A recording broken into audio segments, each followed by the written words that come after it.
Bismillahirrahmanirrahim. Assalamualaikum warahmatullahi wabarakatuh. Kami dari kelompok 8 yang beranggotakan 3 orang, saya sendiri, Aprida Pulita Muslim, kemudian ada Dea Putri Amalia, dan Salsabila Nurhandika. Kami di sini akan mempresentasikan tentang akhlak dalam keluarga. Urgensi keluarga dalam hidup manusia. Pengertian keluarga dapat ditinjau dari perspektif psikologis dan sosiologis. Secara psikologis, keluarga adalah sekumpulan orang yang hidup bersama dalam tempat tinggal, dan masing-masing anggota merasakan adanya pertautan batin sehingga terjadi saling mempengaruhi, saling memperhatikan, dan saling menyerahkan diri.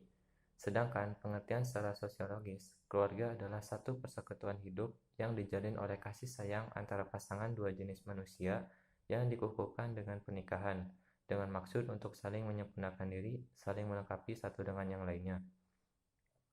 Keluarga yang seimbang adalah keluarga yang ditandai oleh adanya keharmonisan, hubungan atau relasi antara ayah dan ibu, serta anak-anak dengan saling menghormati dan saling memberi tanpa harus diminta. Tanggung jawab dan kepercayaan yang diberikan oleh orang tua dirasakan oleh anak dan akan menjadi dasar peniruan dan identifikasi diri untuk berperilaku. Di dalam keluarga, anak pertama kali mengikuti irama pergaulan sosial. Keluarga juga berperan penting menjadi benteng pertahanan dari sejumlah pengaruh yang datang dari luar. Kemudian ada akhlakul karimah dalam rumah tangga. Akhlakul karimah adalah perbuatan yang keluar atau yang dilakukan itu baik dan terpuji sesuai dengan syariat dan akal. Yang pertama, akhlak orang tua kepada anak. Dalam ajaran Islam, diatur bagaimana hubungan antara anak-anaknya serta hak dan kewajiban masing-masing. Orang tua harus mengikat hubungan yang harmonis dan penuh kasih sayang dengan anak-anaknya. Sebaik-baik orang tua adalah orang tua yang mampu membuat anaknya menjadi generasi robbani, yang memiliki akhlak dan adab seperti Rasulullah SAW. Poin yang terpenting adalah teladan dari orang tuanya. Allah Subhanahu wa Ta'ala berfirman dalam Al-Quran Surat An-Nisa ayat 9, dan hendaklah takut kepada Allah orang-orang yang sekiranya mereka meninggalkan keturunan yang lemah di belakang mereka, yang mereka khawatir terhadap kesejahteraannya. Oleh sebab itu, hendaklah mereka bertakwa kepada Allah dan hendaklah mereka berbicara dengan tutur kata yang benar. Quran Surat An-Nisa ayat 9. Ada beberapa langkah yang dapat dilaksanakan oleh orang tua dalam peranan mendidik anak, antara lain: pertama, orang tua sebagai panutan; yang kedua, orang tua sebagai motivator anak; tiga, orang tua sebagai cermin utama anak; yang keempat, orang tua sebagai fasilitator anak. 2. Akhlak anak terhadap orang tua. Berbuat baik kepada ibu dan bapak.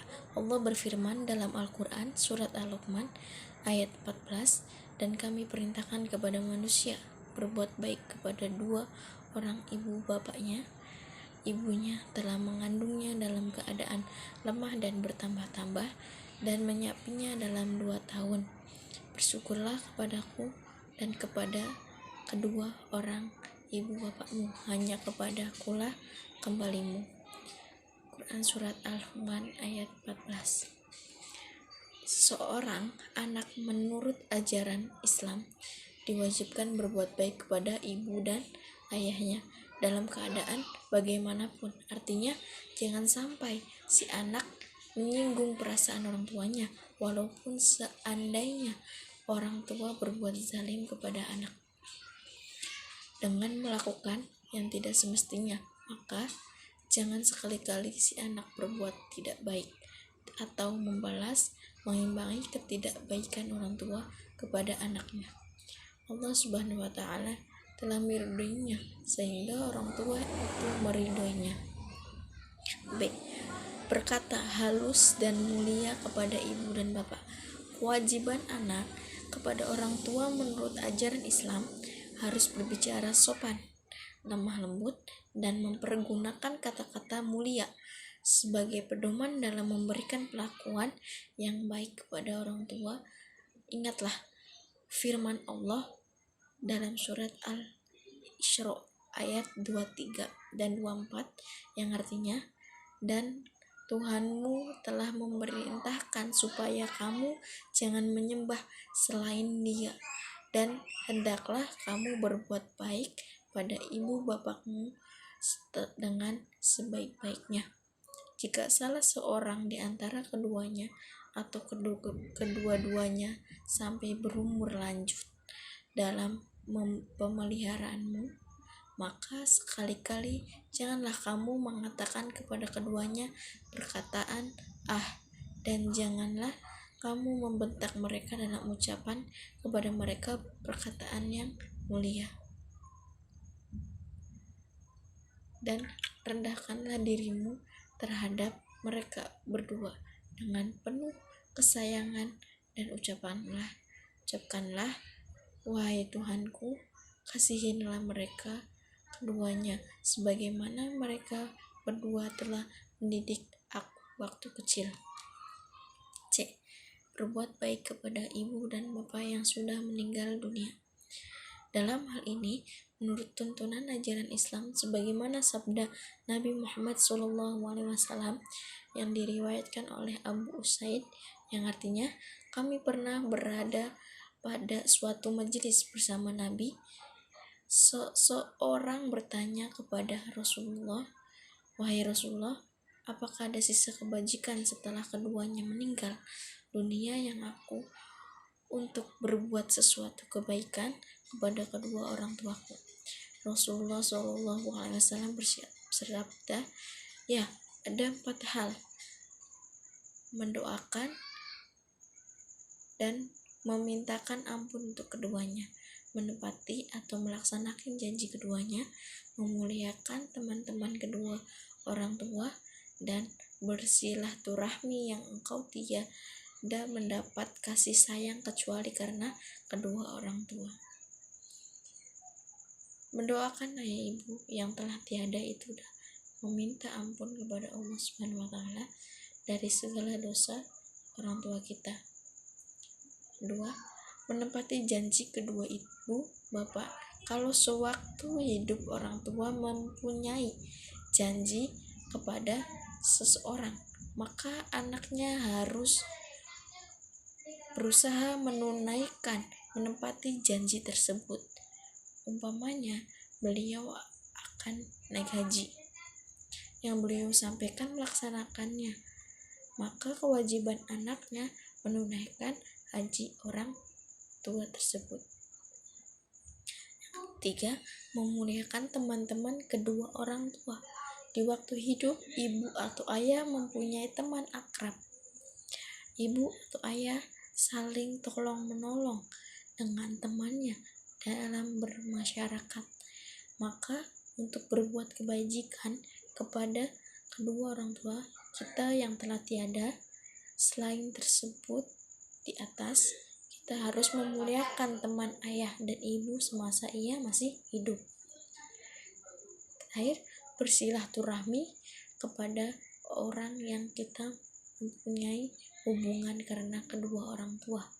Maka terhadap orang yang dipertemukan oleh ayah atau ibu sewaktu masih hidup, maka hal itu termasuk berbuat baik kepada ibu dan bapak kita yang sudah meninggal dunia. Kemudian, akhlakul karimah dalam rumah tangga yang ketiga adalah membangun keluarga sakinah. Keluarga sakinah adalah keluarga yang bahagia, sejahtera, penuh dengan cinta kasih, sekalipun perkawinan sudah berjalan puluhan tahun, namun aroma cinta kasihnya masih tetap terasa dalam hubungan suami istri.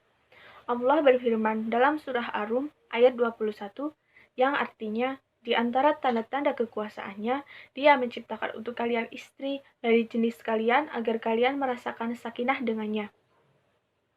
Dia juga menjadikan di antara kalian rasa cinta dan kasih sayang. Sesungguhnya dalam hal ini terdapat tanda-tanda bagi orang-orang yang berpikir. Surah Ar-Rum ayat 21. Dalam bahasa Arab, sakinah sendiri memiliki arti tenang, aman, damai, serta penuh kasih sayang. Pastinya, konteks keluarga sakinah ini adalah idaman bagi setiap muslim. Jadi, setiap muslim pasti menginginkan keluarga yang sakinah agar rumah tangganya tetap terjaga dari berbagai macam godaan. Dan mawadah sendiri berarti cinta, kasih sayang yang tulus kepada pasangan dan keluarganya. Dengan sifat ini diharapkan keluarga muslim dapat bertahan sekalipun harus mendapatkan cobaan dalam dinamika rumah tangganya. Warahmah terdiri dari dua kata. Yang pertama yaitu wa, yang berarti dan rahmah, yang berarti rahmat, karunia, berkah, dan anugerah. Tentunya hal ini diharapkan agar keluarga senantiasa berada di jalan yang benar dan mendapatkan segala rahmat di sisi Allah Subhanahu wa Ta'ala. Kemudian, bagaimana agar pernikahan tetap romantis? Ada 3 faktor yang harus diperhatikan. Yang pertama, selesaikan kejengkelan-kejengkelan dan kekesalan dalam interaksi suami istri baik masa lalu maupun saat sekarang. Jadi, ketika ada masalah, silahkan diselesaikan dengan baik dan menggunakan hati serta saling memahami, itulah yang paling penting. Dan tidak lupa tetap berdoa kepada Allah supaya dibukakan pintu hatinya dan dijauhkan dari rasa kesal tersebut. Kemudian yang kedua, hubungan romantis suami istri sangat prioritas dalam kehidupan. Sediakan waktu untuk berdua-duaan, saling bercerita, ungkapkan perasaan menyenangkan atau kemesraan ketika baru menikah. Dan yang ketiga, buat kegiatan baru yang menyenangkan atau bervariasi. Kemudian yang keempat, larangan kekerasan dalam rumah tangga. Al-Quran sebagai rujukan prinsip masyarakat Islam pada dasarnya mengakui bahwa kedudukan laki-laki dan perempuan adalah sama. Dengan kata lain, laki-laki memiliki hak dan kewajiban terhadap perempuan dan sebaliknya. Perempuan juga memiliki hak dan kewajiban terhadap laki-laki. Pada dasarnya, inti ajaran setiap agama, khususnya dalam hal ini, Islam sangat menganjurkan dan menegakkan prinsip keadilan dan bahkan menghormati terhadap perempuan. Bahkan prinsip yang utama adalah menciptakan rasa aman, tentram dalam keluarga, sehingga tercipta rasa asih, saling cinta, saling melindungi, dan saling menyayangi. Al-Quran menggarisbawahi bahwa suami maupun istri adalah pakaian untuk pasangannya. Hal ini disebutkan Allah dalam firman-Nya, surah Al-Baqarah ayat 187 yang artinya, mereka istri-istri kamu adalah pakaian bagi kamu, wahai para suami, dan kamu pun adalah pakaian bagi mereka. Islam agama dengan variasi rahmatan lil alamin sangat menghargai kepada semua manusia, khususnya kepada perempuan. Hadirnya Islam sebagai agama pembebas dari ketertindasan dan penistaan kemanusiaan. Sekian dari kelompok kami. Apabila ada kesalahan mohon dimaafkan, dan jika ada kebenaran itu datangnya dari Allah Subhanahu wa Ta'ala.